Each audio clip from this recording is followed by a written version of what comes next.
This is Doug DeMuro, and today I am going to give you a garage update. There's been a lot going on in Doug's garage lately. Specifically, the Carrera GT just had a service that cost $50,000, and the Countach has gone away for its own big service, and a little bit more, so let's get started.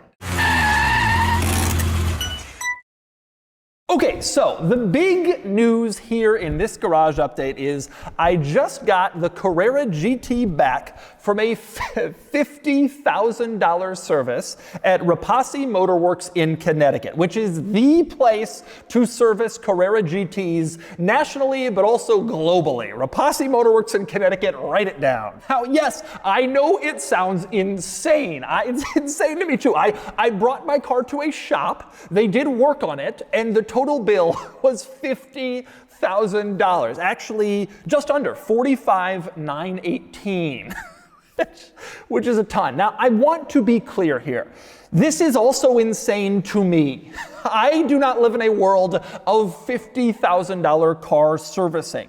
There's a lot of guys with a lot of money who take their Bugatti into a service department. Hey, it's a $100,000 bill. They don't care. They don't bat an eyelash. They just write a check and move along with their lives. They're like, whatever. That's not me at all. My wife's daily driver and my daily driver barely combined to $70,000 total for themselves.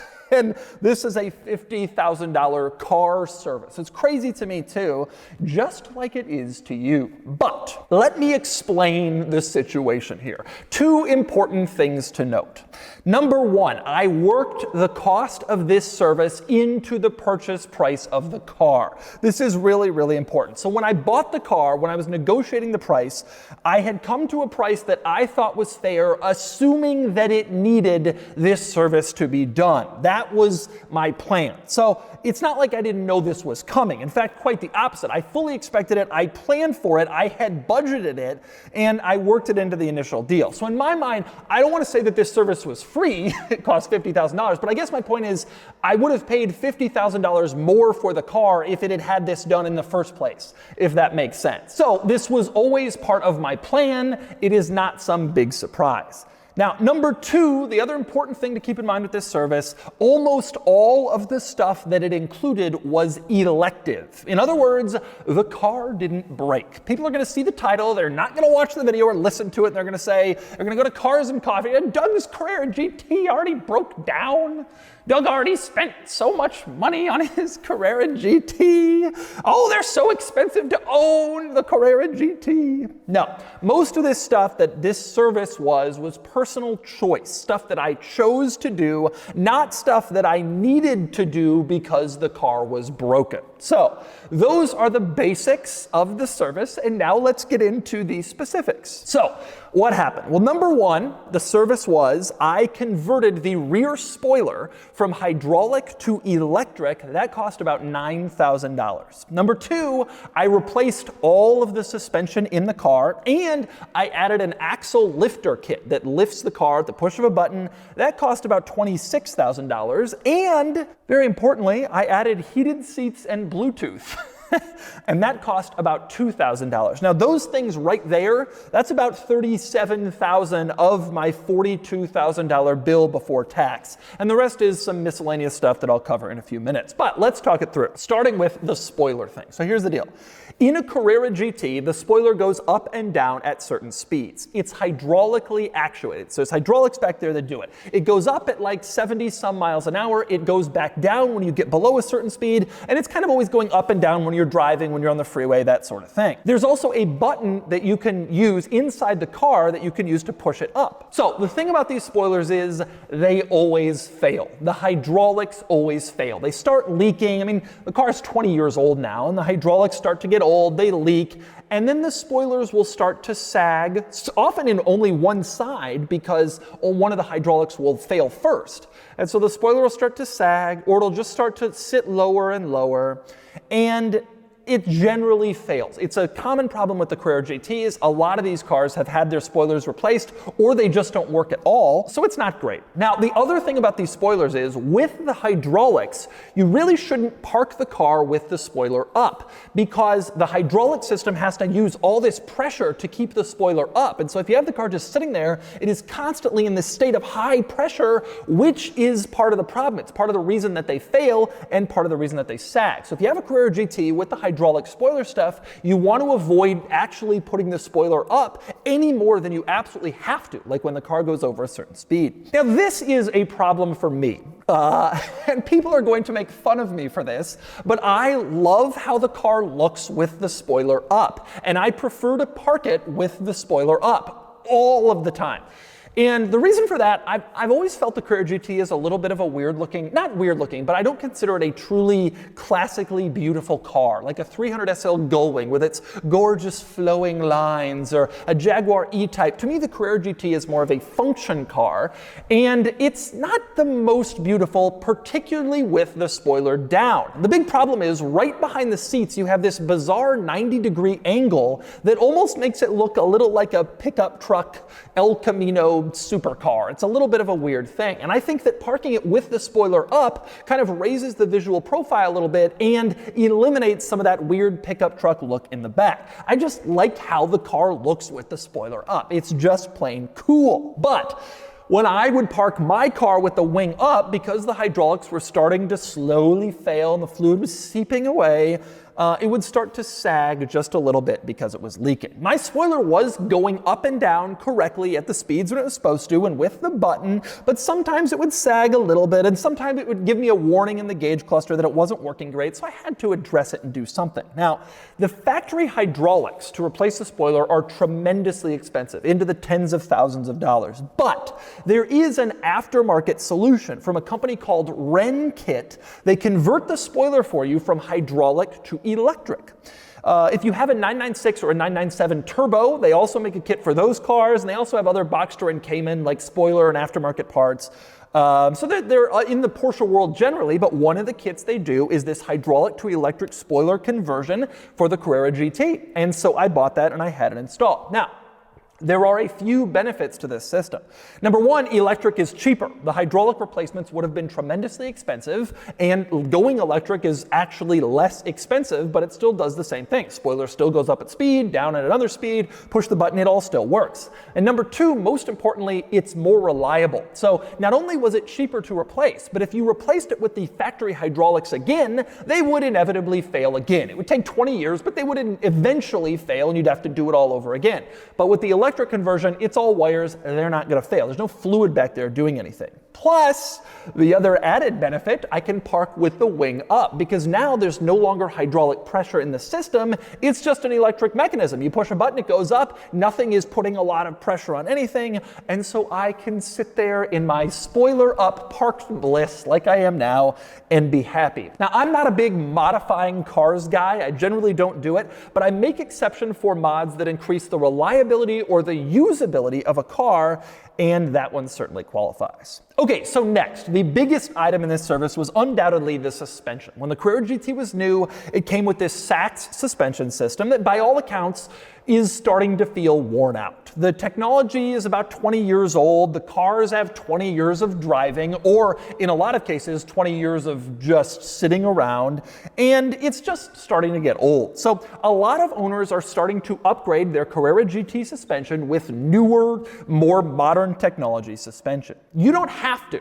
And a lot of Carrera GTs will stay on their original suspension for another 20 years or for forever, because so few of these cars are actually being driven. But I actually wanted to drive the car to its best possible capabilities, and so I wanted a more upgraded, more modern suspension. So that was on my mind. But also, when I bought the car, I knew I couldn't get it into my garage because my driveway angle is too steep. And so I always wanted to install an axle lifter that would help lift the suspension and clear the garage so I could actually get it inside, have it at my house. It's a big deal. And it's not just my garage that's the problem. The Carrera GT as a car is exceptionally low. I have driven every exotic sports car, supercar, hypercar, etc., and the Carrera GT is pretty much the lowest of all of them, period. It is tremendously low. It has a fairly long overhang, especially in the very lowest part of the front, and nothing scrapes on stuff like a Carrera GT. And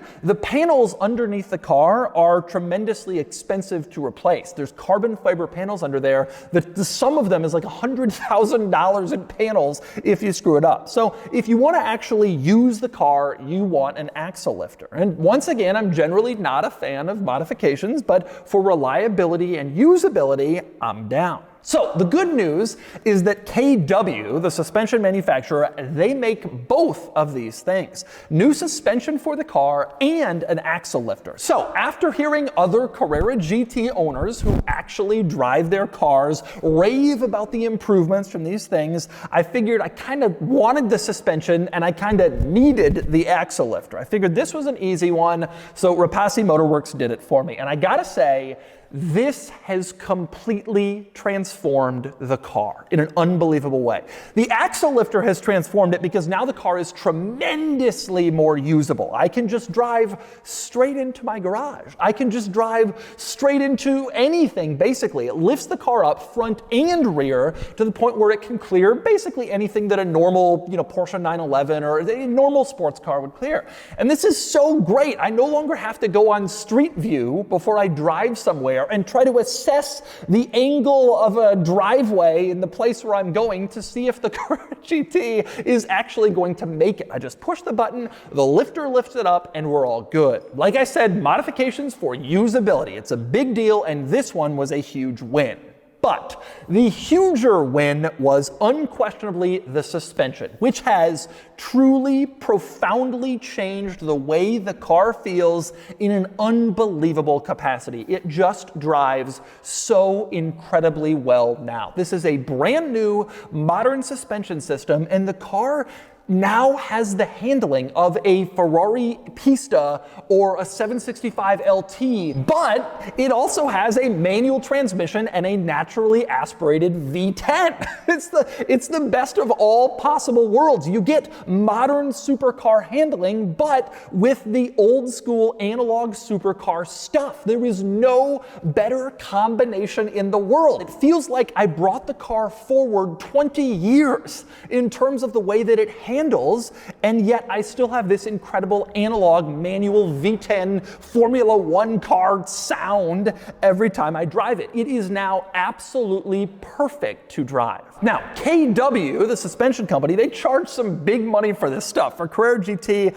it's like 20 grand, but I have never spent so little money relative to the value of the car for such a big impact on the driving experience of the car. When I drive this car, I am truly in heaven now. And in fact, there have been times over the last year when I've had the car that I thought maybe this thing is just too expensive and I should get rid of it. It's a lot of money to have in a car. It's kind of absurd.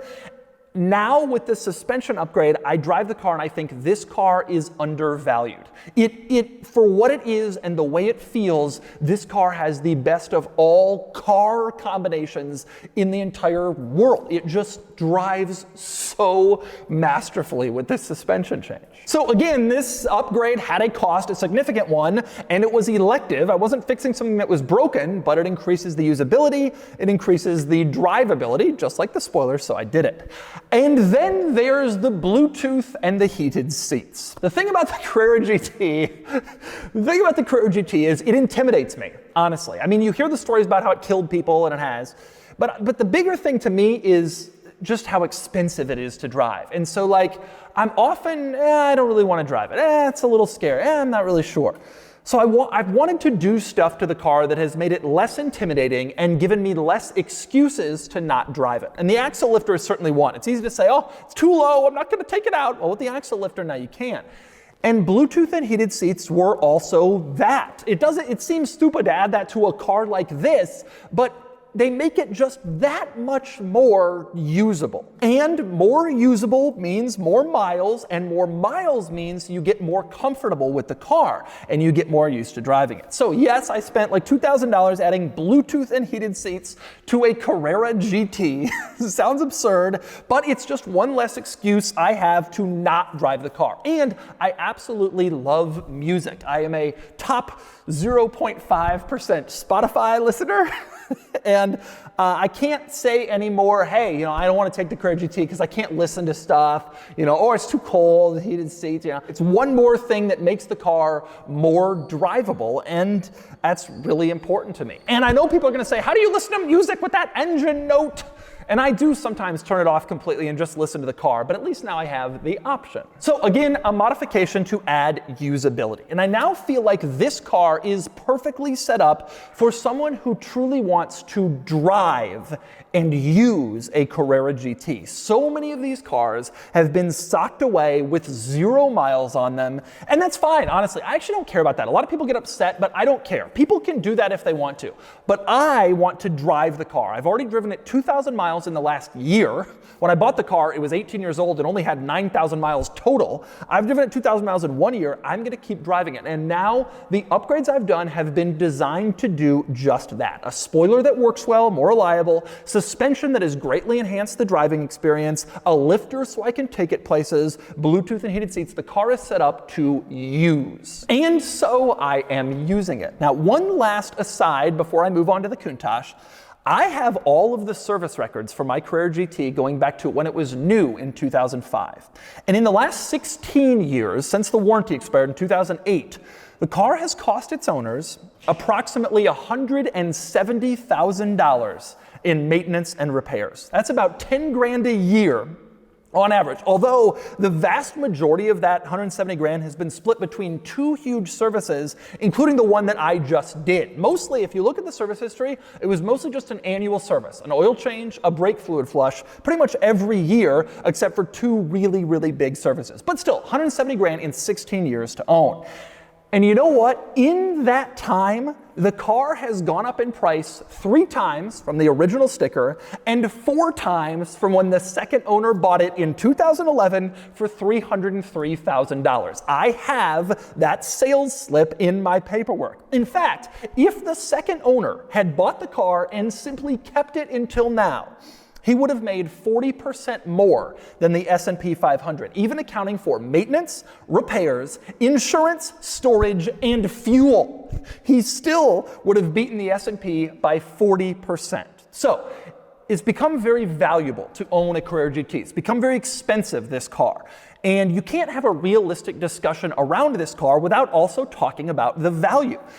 And by setting my car up to drive, and by driving it, I am definitely making a decision that I'm going to take a risk on the value, that I am not going to maintain the value where it could have been because I am instead using the car. Every mile actively costs money.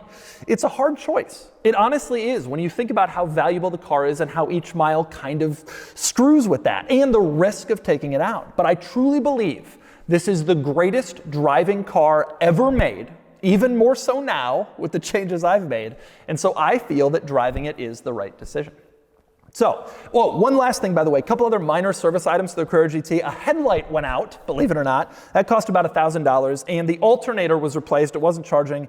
That was another $1,000 or $2,000, and I also did an annual service, oil change, brake fluid flush, little stuff, and that accounts for the rest of my service bill. So, Carrera GT, massive service, that is my explanation for it. Okay, so this video has gotten very long, but I do still want to briefly update you on the other cars, and specifically the Lamborghini Countach. I actually also have updates coming on the A-Class, my ridiculous Mercedes A-Class, and the G-Wagon, but I'm going to save those for future videos and just talk Countach, which is gone. I have shipped it away for servicing, just like the Carrera GT was, and I expect it to be away for weeks, maybe even months. So here's the deal.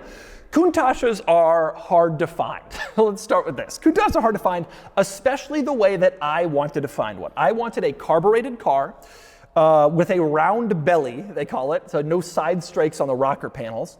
I wanted certain colors. It was a pretty small search. Probably only, I would guess, 500 cars in the world actually matched up to what I was looking for. And so when the right car came up, I just jumped on it, even though I had some concerns about the history, the maintenance, etc.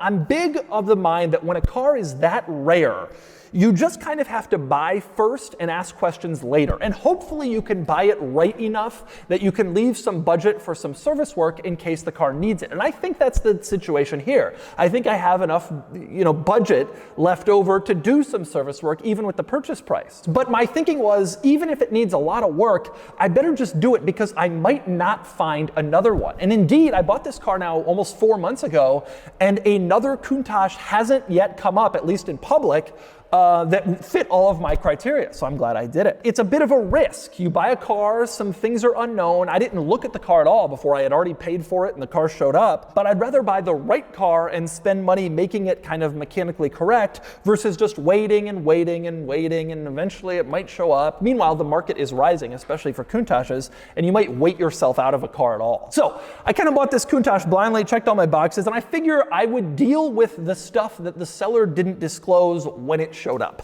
And that's what I'm doing now. Now, the good news is there's not all that much, actually. I bought the car thinking it was going to have a lot of issues, and there was a chance it needed engine rebuild or other major servicing.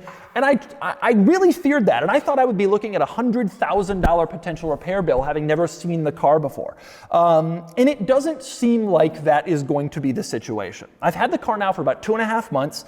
I've been driving it around a lot. I've done about 450 miles in that time, and the car is actually in really good shape. It feels strong, it feels solid, it starts every time, it accelerates smoothly, it makes the right noise, there's no smoke, it doesn't overheat. I mean, it feels like a good, sorted car. But there are a few issues. The biggest issue is that second gear has started grinding on downshift. So you downshift from fourth or third into second, and it grinds. That makes me a little bit nervous. I'm afraid there might be a synchro issue there. You could be looking at a big transmission repair or rebuild, and that could get pretty expensive. And so that one is making me a little bit anxious. Synchros, that stuff is not cheap. Other than that, though, the stuff that I've discovered that the car needs is mostly minor. There's a high beam that's out. It needs a new oil sending unit. The interior dome light is out. The driver's side door strut is weak, so the door will sometimes come down on you. Some engine fan is noisy when it's blowing. The headliner is sagging. It's just basically a bunch of old car stuff that I just need kind of taken care of. And it may honestly need more than that. I don't know. But from a driving feel perspective, it feels pretty solid, which I'm impressed with. So I am sending it away to Ohio, believe it or not. This may seem like an extreme measure to take a car that doesn't really have that many needs that are obvious and send it 2,200 miles away for servicing. But you see, the Countach shop is in Ohio. It's called Evans Automotive. A guy named George Evans runs it in Columbus, Ohio, and he's been working on Countaches for decades. And he actually worked on this car when it was with its original owner for the first 35 years of its life. And frankly, I think that George Evans Automotive is a big reason why this car runs so well. Their reputation is stellar. They did a beautiful job with an engine rebuild. It's gorgeous in there. It looks fantastic, and the car runs right. And I think Evans is a good reason for that. So I figured, since I just got the car, I don't really know what to expect, don't really know what the gremlins are. I'm just going to send it off to the guy, and he can go into it, he can look at it, he can tell me, hey, it needs this, it doesn't need this, and he can really do the servicing that the car needs from the expert that the car deserves before I kind of work it into my driving rotation of cars. You might as well just get that good service first. Also, it's a little bit insane to ship a car all the way to Ohio. It's expensive, of course, but I've generally discovered that having service done by the right person can usually add about as much value as the shipping costs. And I know a lot of people would pay for an Evans serviced Countach more than just some guy. And so to me, it's worth the shipment, even though it means being without the car for a while. Now, the interesting thing here is this is actually making me tremendously sad. I bought the car 2.5 months ago, like I said, driven it 450 miles, and I am in love. The car is just amazing. The Countach The experience is just absolutely fantastic. You know, I drive so many modern press cars that are so fast, and I've said this before, but a car that just, it's not about speed. The sound, the look, the reaction, the emotion from people. The car in itself is a cultural icon. It transcends the automotiveness, and it's just like a special, special experience every time I get in the car and drive it. And there are days when I feel like I actively prefer driving the Countach over the Carrera GT because of how it feels. Just that the Carrera GT is obviously the better drive, but the Countach, the sound, the smell, it's just such a special, special, special thing. And I have truly, truly loved it. I've already put more miles on the car than the previous owner did. He had it for like 3 years. And it's just a constant smile on my face. Every time I walk up to the car, I'm like grinning. I'm like, I see it and I'm just like, wow, I can't believe this thing. And then I take it out and it's just so exciting. It is so, so, so much fun. So it's sad to lose it, but I am glad that at least I've had a couple months with it to know that I feel like I made the right decision and that I truly love it and that I get this amazing kick in the face smile every time I drive the Countach. And by the way, I also have Bluetooth in the Countach. So there you go, garage update. Like I said, the A-Class and the G-Wagon will have their own updates soon. The Ford GT, by the way, still here, still getting miles. It is the workhorse of the bunch. No big updates. I just did a little servicing on it, nothing special. It still chugs along, and I still enjoy driving it when I don't want the risk and the craziness of the Carrera GT, and I don't want the attention and insanity of the Countach. The Ford GT is a nice middle ground, and I'm still driving it along. I jokingly refer to it as my beater supercar, which it basically is. I take it everywhere. It's always reliable. It never strands me. It now has over 41,000 miles on it. I've put over 10,000 miles on it myself. It's just great. It's just rocking it. But there you go. That is your garage update. Sorry it was so long, but there was a lot to cover. Thanks for watching.